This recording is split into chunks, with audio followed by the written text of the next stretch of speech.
Welcome to our final session of INN Days. I'm Courtney Lewis, Chief of Growth Programs at INN. It has been such a pleasure this whole week. I think I said this yesterday, like the vibe is homecoming reunion and I love it. So we wanted to end the day with a conversation about funding. This has sort of been woven throughout the entire weekend, but we also heard from newsrooms working to build their audience, working to create new ways to engage with their community, but all of that work isn't possible without support. So today, our panel today is really about talking about new strategies, new opportunities, visions for funding nonprofit news. So I'm going to introduce the panelists and we'll get into some conversation. There will be time for Q&A, and at the end, I'll ask folks to stand at the mic in the middle aisle to ask their questions. So first, I'd like to introduce Karen Rundlet. She is the Senior Director of Journalism at Knight Foundation. Round of applause.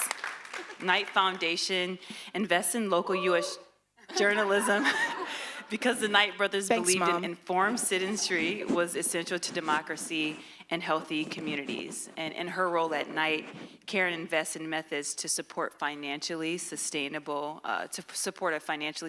future for local news. Thanks, Karen. Sarabeth Berman, Chief Executive Officer at American Journalism Project. We have to clap for everybody. Okay.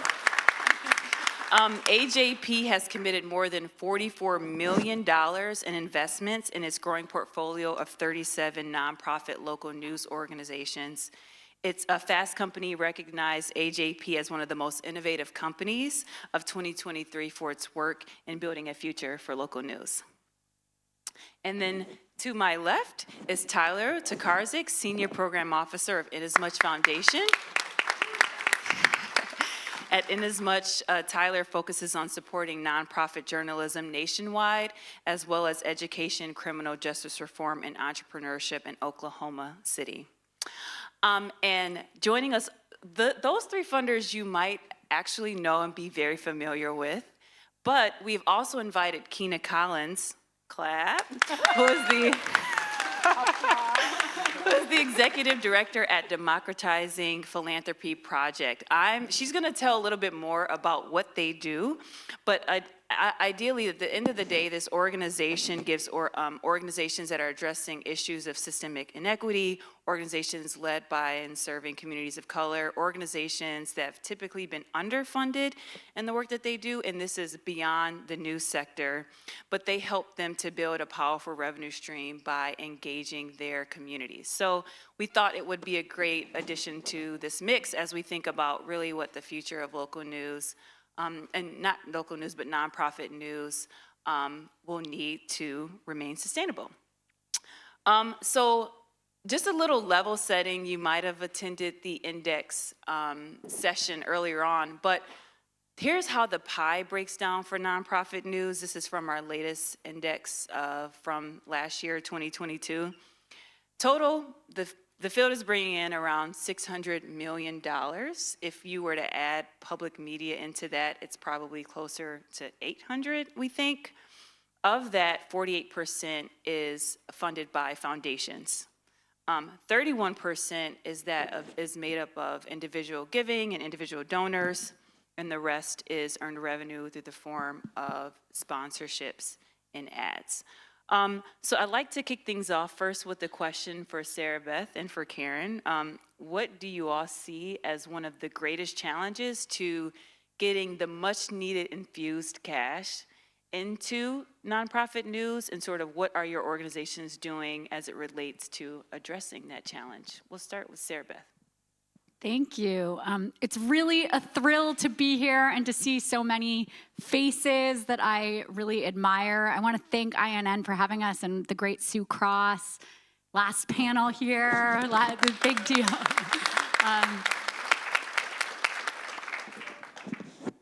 When we think about the challenges facing bringing in more philanthropy into the field, I think about it in two ways.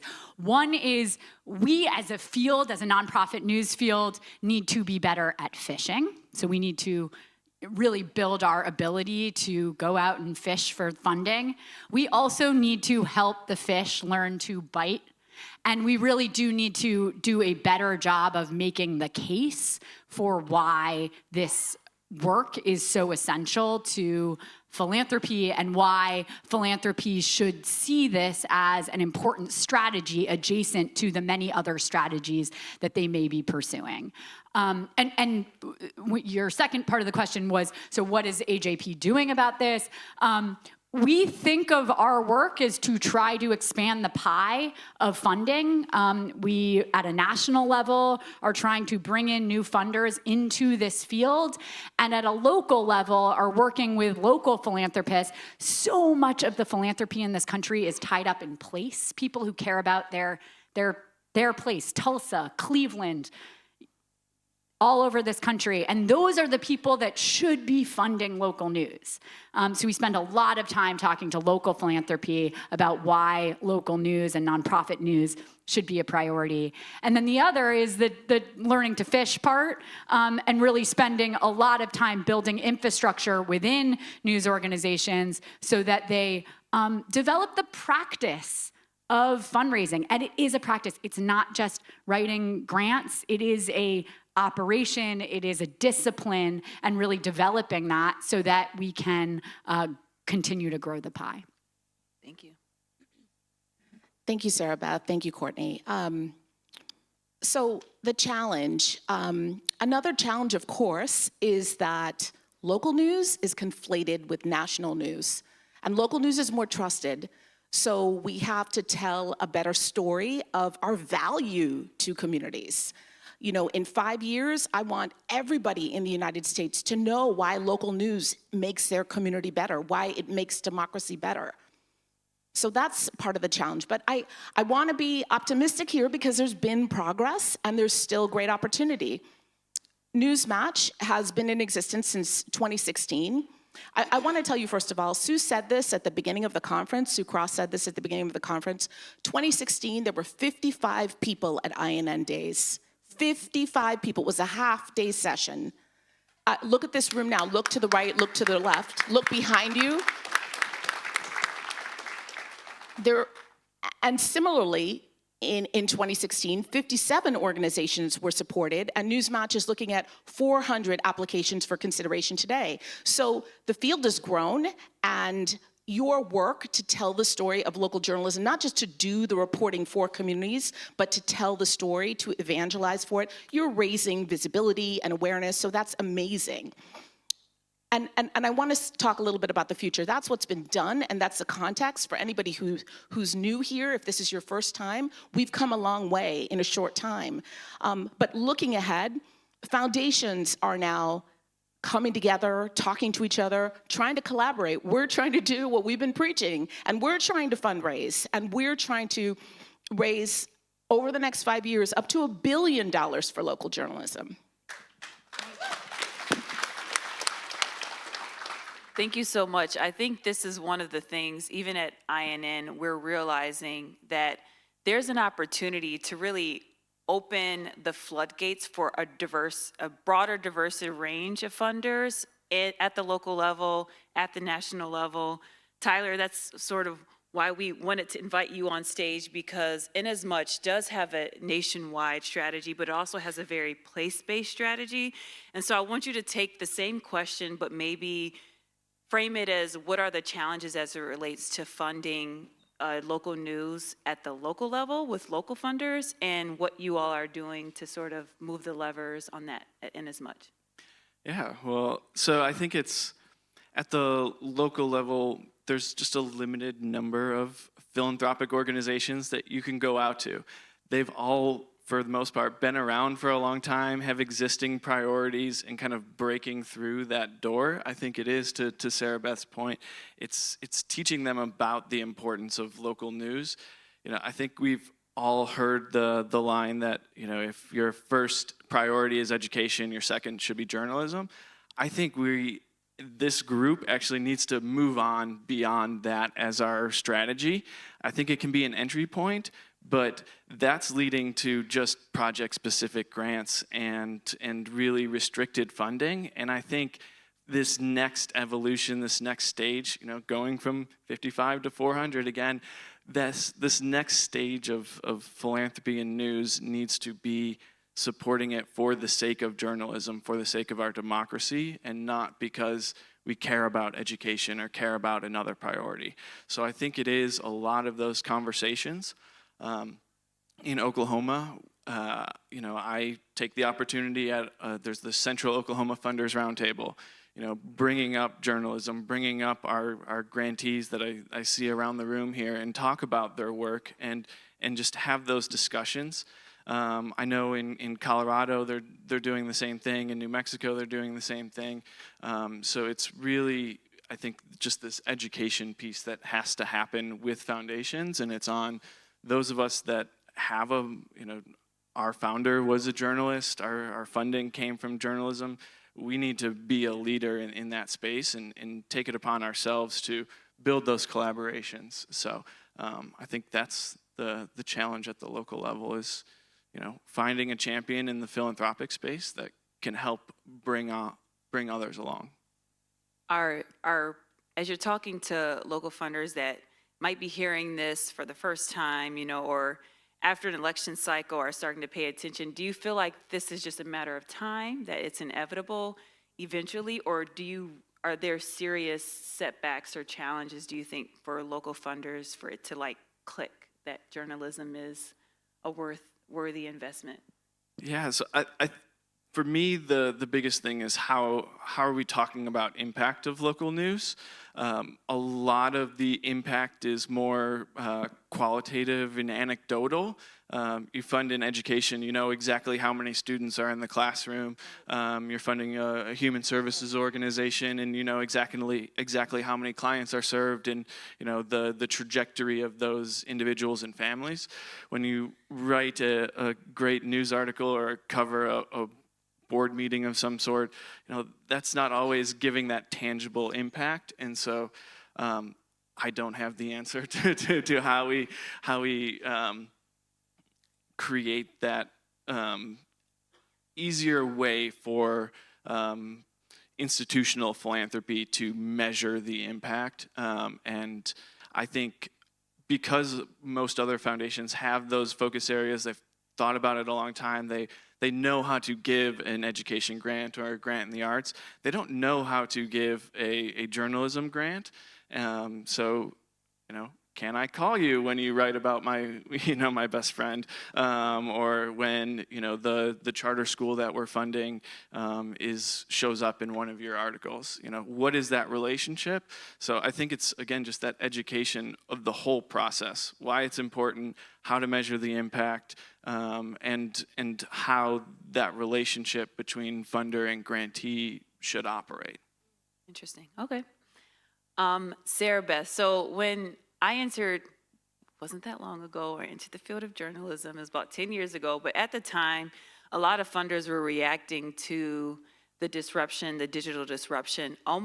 Their funding was almost like a subsidy to fix the business problem. And you saw a lot of funders sort of putting a lot of their investments in ways in which the expectation was that in a few years, this is resolved, you're back on your feet again.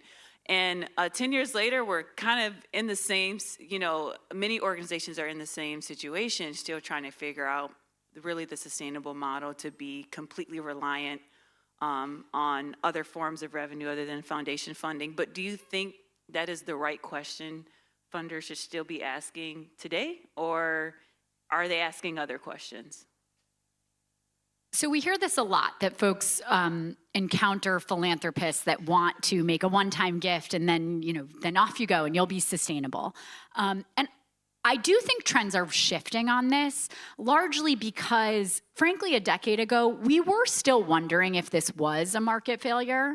We were wondering, maybe if we do digital better, or maybe if we can figure out the scaled paywall better, we'll be able to solve this problem. And I think the last decade has proven that the market is not going to solve this problem, and we as a society have tools when a market fails, and philanthropy is one of them.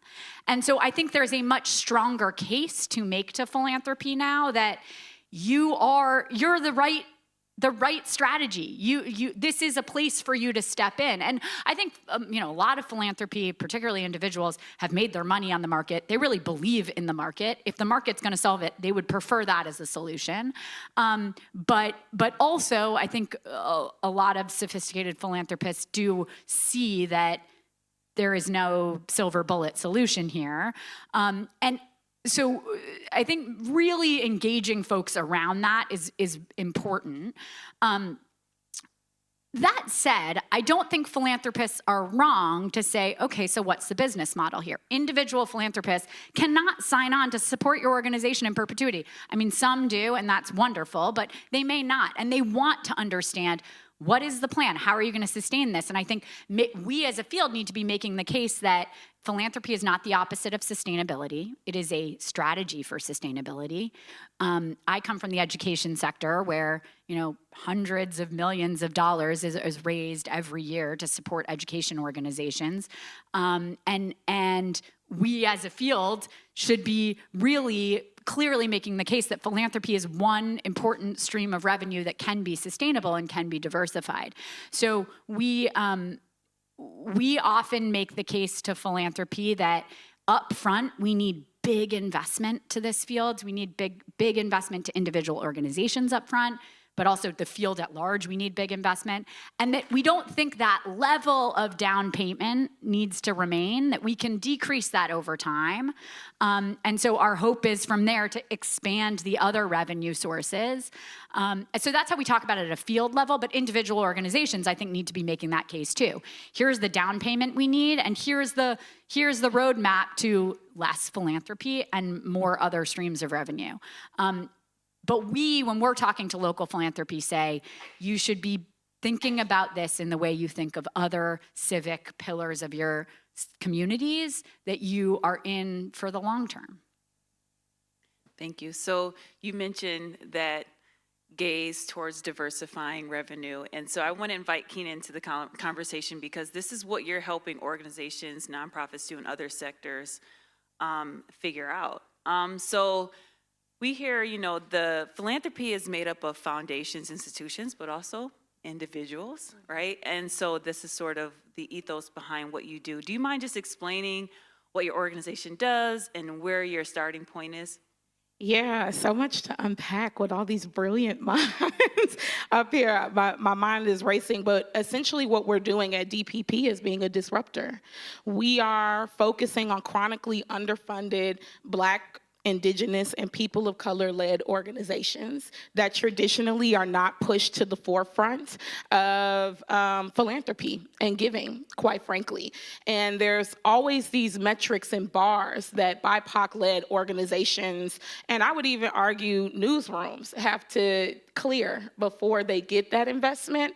And so essentially what we're doing is training these organizations, whether it's New Georgia Project or the Green New Deal Network or Black Voters Matter, right, who do this year-round work even after the election cycles are over for frontline communities to have an independent stream of revenue, right? So we are serving as a disruptor in that way. And there's a few reasons why that's important.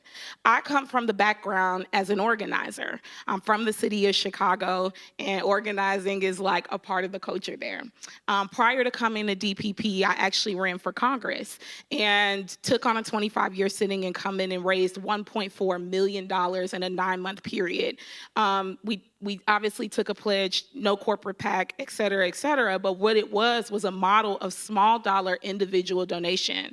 So once I was tapped for DPP, it made complete sense to bring this model and this framework into DPP, which is, in teaching these organizations, organize people, organize money, and organize narrative. And that's where you all come in. When DPP was first started, they actually partnered with Prism.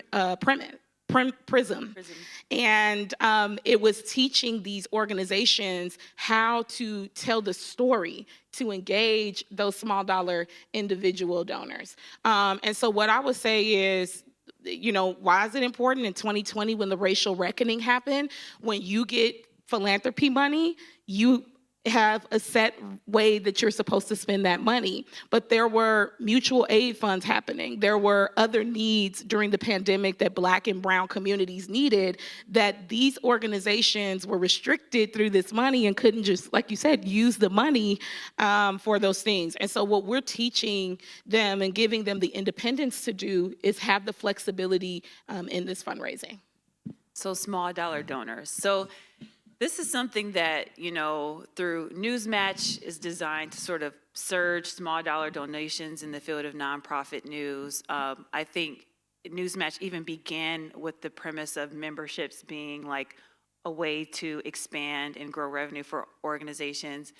And what we hear 5 years later is that individuals are certainly a piece of the pie, but particularly with organizations serving communities of color, maybe they're serving a low wealth community, or their core audience might not be individuals with a lot of discretionary income, or they don't trust the news. And so there could be a challenge with solely relying on small dollar donations to grow and diversify that pot. Do you hear the similar story in other sectors, or are people addressing that in a different way? Yeah, I mean, but honestly, you know, DPP is in its second year, and in the first year, it raised $2 million with the organizations that it has started.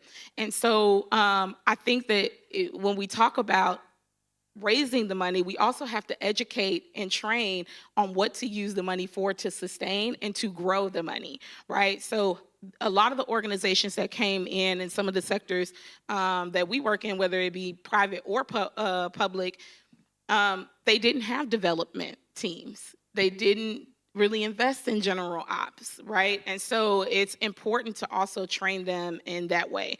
But what I would say is, we can't back away from this idea. We have to lean in and be disciplined, as Sarabeth was saying, because we just came off of a huge election in the city of Chicago for the mayor's run. And one of the most potent, you know, newsrooms that were really telling the story in the pulse, you know, wasn't really the critically acclaimed, you know, or big publications like the Tribune or the Sun-Times. They did great work. It was the Tribe, a Black-led, millennial-led newsroom where they went into the places where people felt pushed on the outskirts. And actually, you know, as you were talking about the metrics, how do we measure this? We saw a 32% increase in voters 18 to 24, and a 24% voter increase in voters 25 to 34. So that's how you measure it. You can't escape that the information that was being disseminated out definitely impacted the electorate and really penetrated into communities. And so, yes, we're hearing that people, you know, think that it's not sustainable, but the model that we're seeing at DPP in this framework of organized people, organized money, organized narrative, and staying consistent has yielded really positive results. I think that's a through line. The thing about organizing your narrative also is something I hear as a critical element to engaging institutional funders. We had a panel earlier this week with Candace from Outlier Media and Misha, I'm looking for her in the crowd, from Charlottesville Tomorrow, on how rebranding and remessaging their organizations led to spikes in giving from individuals in their community. And so I want to give, especially our journalism funders on the stage, an opportunity to sort of, if you're in an elevator pitch, who you fund and how you fund. Take us behind the curtain of a little bit of your strategy, because I know it's very different, and each of yours is very different. So I'm going to start with Karen. If you could just give us a little spiel about what you all fund and how you fund at Knight. So the Knight brothers were newspaper publishers, and we're really working to support local communities. We fund other things besides journalism, but we are working to fund local communities, and we invest in local journalism so those communities are informed. And ultimately, we want to see healthy communities and a healthy democracy. If you're a community living on rumor or misinformation, if you don't even know basic information about public transportation, you can't function. That's really what this is about. It's about making sure that local communities have the right information, the good journalism, the excellent journalism that you're all doing so that they can function and we can move forward in a healthy democracy. All right, Sarabeth. Sure. So we, I think as many of you know, have a portfolio of nonprofit news organizations that we fund. And we have several different funding mechanisms that we're using. One is we make growth investments in existing nonprofit news organizations that have really strong leadership, are already doing outstanding work, the trust of their community, and are ready and excited to grow, and to grow really profoundly.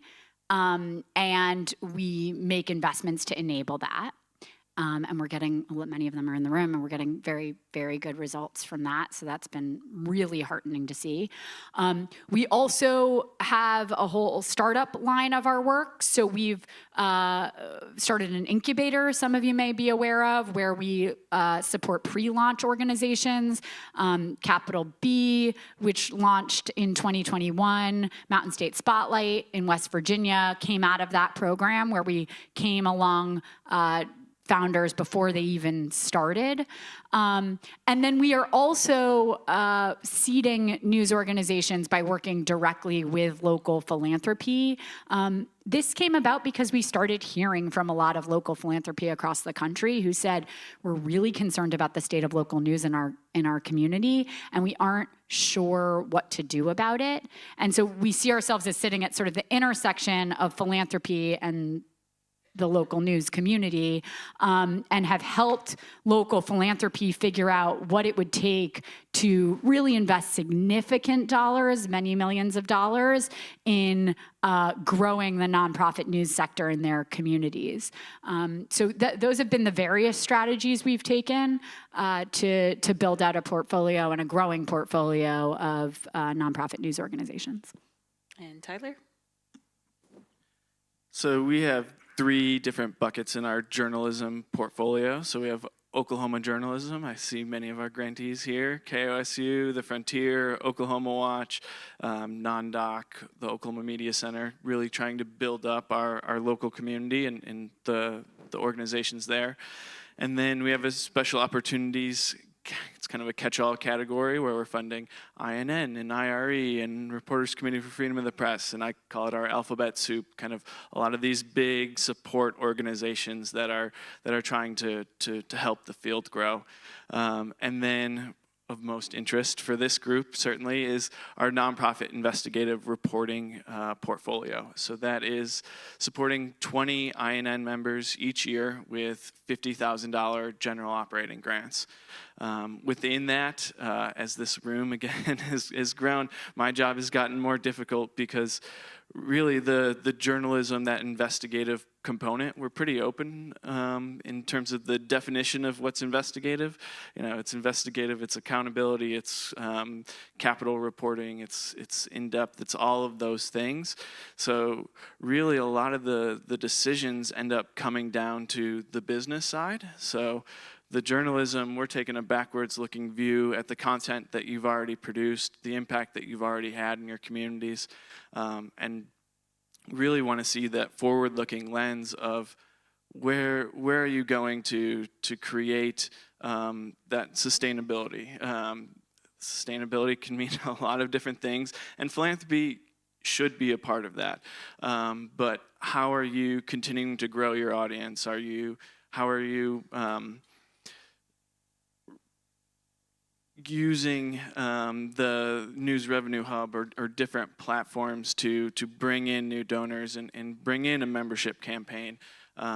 What does the next 3 to 5 years look like? And the clearer that you can define the organizational goals that you and your board have already set out, that's what we get really excited about.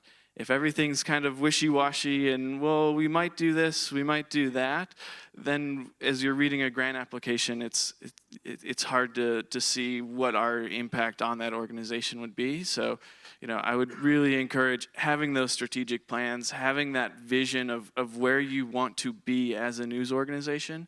I realize that's dependent on those grant dollars coming in, but the clearer that vision is, the clearer it is for foundations to understand, yes, this is an organization that we need to be a part of now and moving forward. Can I just add one Absolutely. thing? I think that's brilliant. And the organizations that we work with, that is exactly how we train them. Our cohort right now is invite only to our cohorts, but we're looking to expand that. But Are you we open offer to newsrooms? Oh, well, it might be growing into that. We offer variety, from democracy to social justice organizations, environmental justice. And I don't think that newsrooms are off the table, as we're seeing how people are cultivating communication and disseminating information in unique and innovative ways now, right? Not traditional ways that we've seen, but there's a power in building independent capital. Because what you're showing is that you're sustainable to the funders that you are going to. And you want to come with some leverage to the table to say, hey, we would love for you to match how much we raised this quarter. And so the only other thing that I would add to all the, the brilliant tips that were up here is invest in a development associate, development director to come in. I know that's not the traditional way that newsrooms may have operated, but if you want to bolster that small dollar individual donor base, or even larger giving gifts, right, that may come into your newsroom, have that point person to come up with the strategy so that you don't have to reinvent the wheel, and then continue to build your list. Your donors are investing in your newsroom. So they're not just giving you money, they're saying, I want to be a partner in this work and what y'all are doing. So that's it. Ditto. Second that. Yeah, all of it. I think one of the things, Sarabeth, I can relate to you all, because INN also in many ways exists between our member network and we're interacting with funders. We hear both sides of the story all the time. We're trying to cross-communicate people's different experiences, strategies, and perspectives. And I think one of the things I know I've asked funders all the time, I'm like, we just need more people at the table. We need more people at the table. I think one of the things that is important to realize is, like, you all are 3 funders that that are on the stage, and each have very unique strategies. And it's not necessarily that you all have to serve all. We just need more funders with different strategies and different missions and interests at the table. And that's really the challenge. I think that's something that we all have to do together, that newsrooms are doing in the local level within their network, INN is doing, and try to connect people together. You all are doing as you invest in certain places and in certain organizations. And that's really what we see as a way ahead. We need a bigger pie, but we need more people around the table to some degree. I'm gonna open it up for questions. Folks can start lining up. And as that happens, Kina, want to also ask you, you said you raised $1.9 million in 9 months? 1.4. 1.4. 25 years sitting. So maybe just give us, like 2 or 3 tips, like as an individual. I know a lot of organizations, especially that are startup organizations, the founder or the publisher, they themselves are really a driver as the individual, as a personality to their organizations, and they could fundraise with just investments that people are investing in them. Could you just give a little tips as to what you would share with folks in that situation? I can give y'all all the tips. We don't have enough time, but some of the top parts is especially what you highlighted, Courtney, are important. Get the charismatic person to be the pitch person to the community. It doesn't necessarily have to just be the editor-in-chief or the publisher or no, get the most charismatic. I don't care if it's the college intern who really knows how to sell it, because essentially it's that organized narrative piece. People have to feel emotionally connected. When I ran, I was the youngest. If we would have won, I would have been the youngest Black woman in the history of the nation to go to Congress. People found a value in that, not just because of the optics of it, but because what that meant for the intersectionality of our democracy. All of y'all are writing about the integrity of our communities and what's important through your journalism. And so it was a lot of call time, finding stakeholders and power holders. You do have to walk a fine line as a journalist, but a lot of people want really good. They would categorize writing in the arts. Some people do, right? Other people just in light of how our democracy has been in the last 4 to 5 years, really put a stake in getting good information. And so call time, and we even did house parties. That was a really big one. So I know that seems a little bit unorthodox for some of the newsrooms, but you might want to host something at your quarterly or monthly, depending on how aggressive you're trying to fundraise. Bring the community into the newsroom, right? Engage with them and ask them for their money. Thank you so much. Okay, so I don't know if we'll have time to get to every single question, but when you do ask a question, would you share your name and the organization you're with before you ask your question? We'll start with the gentleman who's at the front. Right. I'm Rod Hicks. I work with the Society of Professional Journalists. And I'm listening to you talk about, as somebody mentioned, the finite number of organizations or foundations that give to, newsrooms. And I'm also thinking about what Sarabeth said about training givers. So I'm just wondering if it even makes sense that we could approach potential funders who don't traditionally give to journalism and try to give them that narrative to try to bring them over as a way to grow new funders. Yes. I think we need to really reframe our collective jobs as in partnership with philanthropy, not like sort of in opposition or trying to get the money, but like in partnership with philanthropy to figure out how to effectively deploy their dollars. Like, we have an incredible gift, which is we have a really great investment for folks. And there are a lot of people in this country who have put aside a lot of money to put away, like they have to give it away every year. And so we need to be really out there reaching out to folks saying, I really encourage folks to say, I know this isn't an area you fund in. I'd love to just have a conversation. Go in and just start to begin to have these conversations. It does take work, particularly with institutional philanthropy. These organizations are so set up around their strategies. They set their strategy 5 years ago. They're going to wait 2 years until they do their next strategic plan. I mean, it takes work, but the power of time is works. I mean, if you start getting in there, talking with folks who don't traditionally fund, offer yourself as a resource to help them think about their strategy, that really can pay off. We see it pay off at AJP. We see our grantees using this strategy to expand the number of philanthropists. The other thing is, while I know it can feel like there are not a lot, there are a lot more funders coming to the table. I mean, every year there are more. We are this whole effort that Karen mentioned at the top of this panel at the national level is bringing in more funders at the national level. We're seeing more, and each of you are expanding the pie. And the thing about philanthropy is that usually once you're in, you're not just going to give to one grantee. Now journalism's something you think about. I'm going to think about others. So we're doing this service for each other because each of us, as we bring in more funders, are opening doors for each other. Yes. Karen, you're going to get in there. Rod, I just want to say that the work is ongoing and you can be a part of it. And everybody here is telling the story to communities.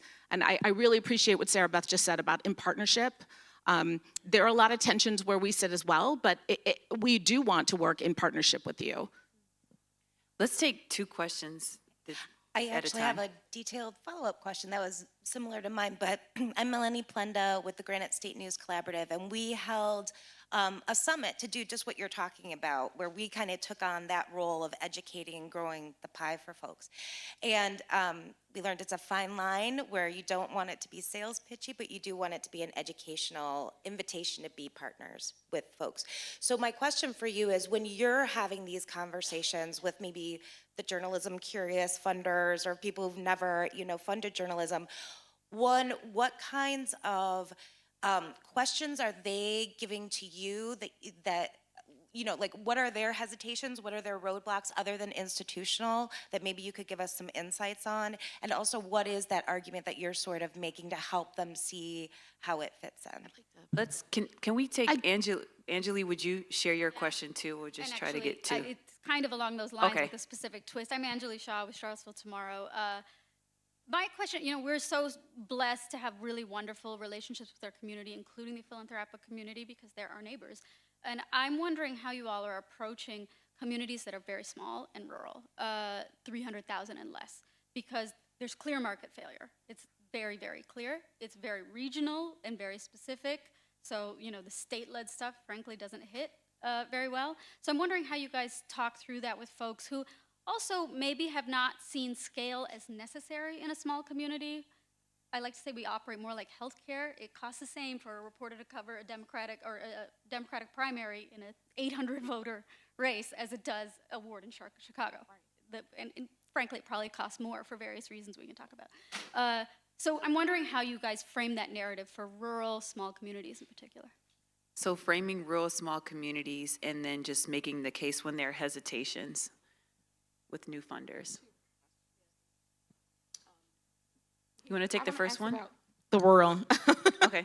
I feel like donors are the same. It goes back to the consistency and discipline. You have to get out there and tap into those different community groups, community places where people are gathering. You have to have a pulse on, where these donors and these folks are living, and you can't just assume that they won't give, right? And so as we've been talking about ways, yes, that folks get brought to the table, it's also just about the intentionality being put forth to engage those folks, I would say, around the rural communities.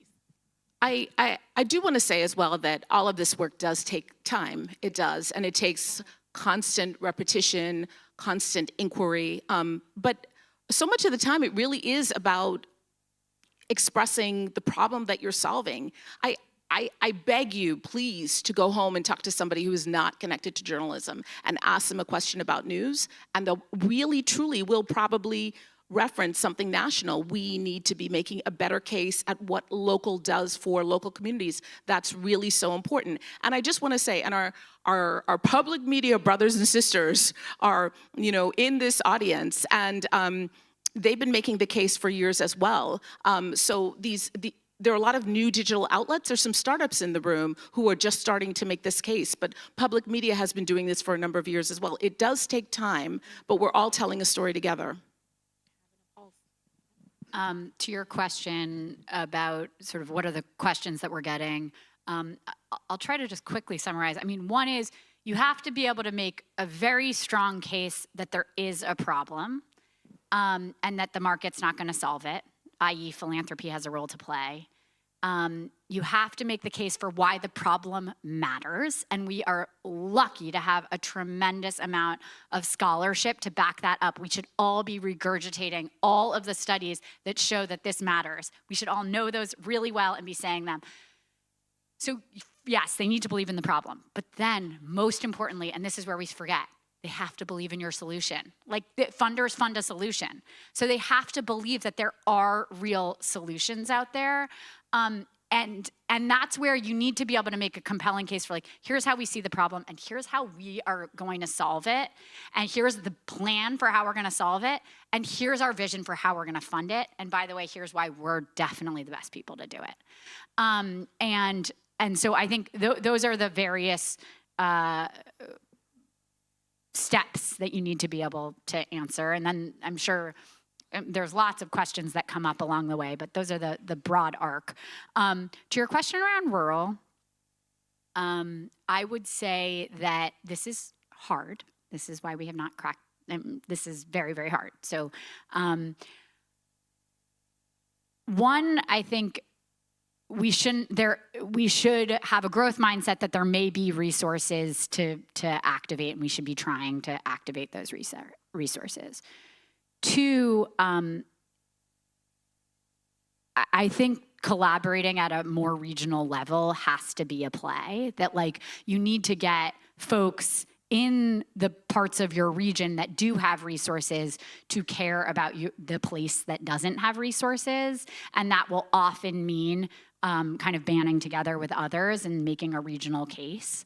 And so we think very strongly that sort of state plays and regional plays of organizations partnering together is a very important way that we're going to be able to get resources into communities that don't have them. And there's various examples of this happening across the INN network, where either organizations are collaborating or individual organizations are creating infrastructure to be able to get into more rural communities. So that's the best answer for a very, very hard challenge that we face as an industry. And I just wanted to add too that there are place-based local champions, but there are people who live outside of your community who care about your community. There are lots of people who live elsewhere but grew up there, or their grandparents grew up there. I can definitely point to examples. I can think of a specific organization in Mississippi, and it was somebody who grew up spending time there with grandparents who was $1 million donor. So the donors are in different places. It's sort of like the alumni effect. Everybody doesn't still live at the school, but they still care about the school. I don't see Bob Moore in here, but El Paso Matter hosted a event on Monday night here in DC with all El Paso expats, and it was really cool. Oh, that's a great idea for. And we've just INNs. seen this model, I'm sorry, one more thing, in certain, like Bernie Sanders, for example, tapping into some of these places and activating. I mean, he just did not take big donations from other places, right? That's just an example, an anecdotal example, but there is organizing models that have also been put into place, and I do think that those need to be studied and cannot be negated because it's applicable across the board, in my honest opinion. All right, let's run through all 3 questions. Okay. If you would just share them all, and then. Mine may be a little different than everybody else's. My name is Bert Schmidt. I'm the president and CEO of WHRO, which is the public media station in Norfolk, Virginia. I'm glad you're talking about sustainability because for us, it's all about having the sustainable newsroom when all of the current leadership is gone. So the approach we're taking is a nonprofit news endowment. Our goal is to raise $20 million. We're at 10 right now. The goal to be at 15 by next March. And then we'd love to talk to some of you on the stage and others. So I guess the question ultimately is, are you at the national level open to conversations around endowment funding? Because locally, a lot of our community foundations want the funding to go towards operations, which is great. I got $300,000 just this week from a local foundation, but it's operational, not towards my endowment. So I'm curious about the thought on endowment funding versus operational funding. Asking for a friend. All right, let's take the next question. Let's take the next question. Yes, so I come from a very small town in East Texas. Our media was whatever big city was closest to us, which was like 60 miles away. And so, you know, as coming from that background, you know, I kind of feel that monetary support for something so central to democracy, which is our journalism, shouldn't just depend on foundations or private citizens that can afford that. It should be a public good, right? So is the next step for INN, now that we've grown so much, to advocate for something more sustainable as far as funding goes? Like, should we be using the resources of our foundations with the community connections of our local newsrooms to advocate for like public funding for local newsrooms?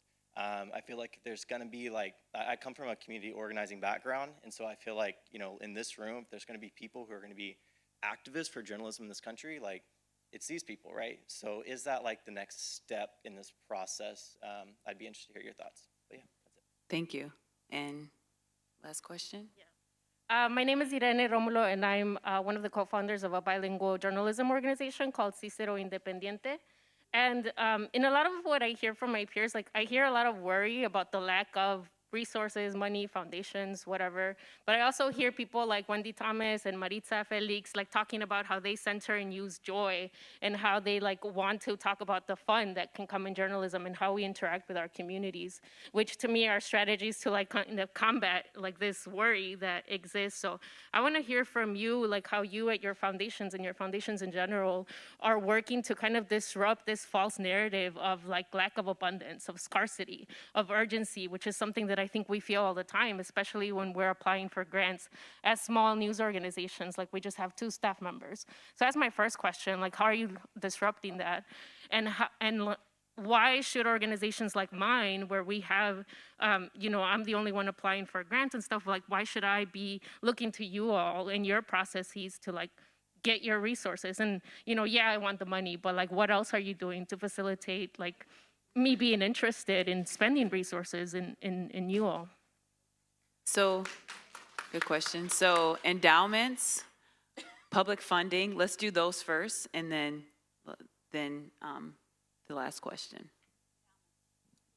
So we've met before on endowments, and we've had that conversation. I was definitely intrigued. Obviously, I can't say up here, oh my gosh, we're in the endowment business suddenly. We haven't done that in some time, but it's definitely an intriguing and expensive, but a really exciting investment, and it was a great conversation.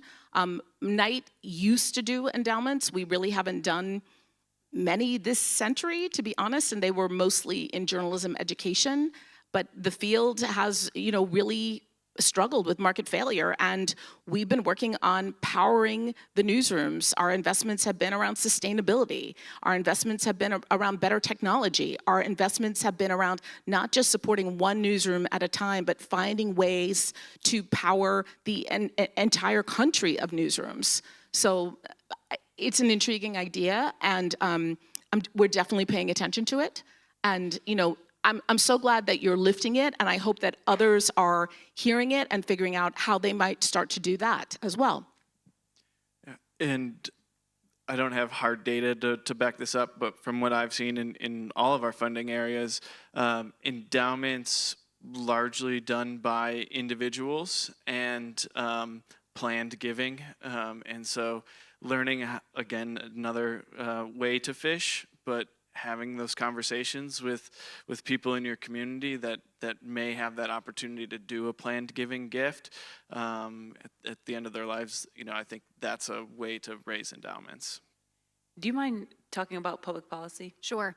Some of you may be familiar with Rebuild Local News, which spoke earlier. Also, Free Press is doing a lot of work in this space to try to really work on policy. Sue Cross has been a really tremendous representative of our field with Rebuild Local News. AJP, which largely funds news organizations, as I said, we do have a small portion of funding that we call movement building funding, and with that we help to support Rebuild Local News. And they are working on policy interventions that would unlock public dollars for local news. And I largely really agree that this is a strategy we should all be pursuing. I certainly don't think it's the whole answer. I don't think any of us think this should be entirely funded by government funding, but I think our mantra needs to be diversify, diversify, diversify. And one of those diversification strategies should be unlocking public dollars. So Rebuild Local News is one to check out, and Free Press. And at NA's question, which was about abundance, what I heard her say was, of course, like, we want the money, but how is philanthropy meeting organizations where they're at and where their needs are? I think. So DPP and the cohorts that we put to bring together, they become like an alumni network. It's kind of like the adage, if you want to go fast, go by yourself, but if you want to go far, you go together. What we're doing to disrupt exactly what you're talking about is not only just teaching the hard and soft skills of this fundraising and lead generation and building lists, but we're actually allowing these groups to build camaraderie amongst each other, to build an ecosystem amongst the groups. Some of the cohort members that we have budgets that are multi-million-dollar budgets, and some are very new startup organizations that are doing environmental eradication of environmental racism, for example, or something of that nature, and they have smaller budgets. So what they do in these cohorts is they exchange information, right? So what did you do that was good and comms last year, right? So it's not just about fundraising, it's about building out all the departments and the infrastructure of your organization and building a network to be interdependent on each other, because that's essentially what it needs to happen. And I'm not sure, you know, what the model is for the other foundations that are sitting up here, but I definitely think it's applicable in journalism and needs to be, especially, you know, Sarabeth, you're talking about the regional aspect of organizing, right? In smaller places that don't have the pool that major cities do. And so I think that's a great analysis that you had about what are you offering the organizations that are becoming your grantees, and you should push your foundations on that because it needs to go beyond money. It has to be a long-lasting, sustainable model, and that's not just you doing that by yourself. It's other people who know how to do other really great things, and organizations who have been successful at other things teaching you as well, and you sharing information with them. Thank you all so much.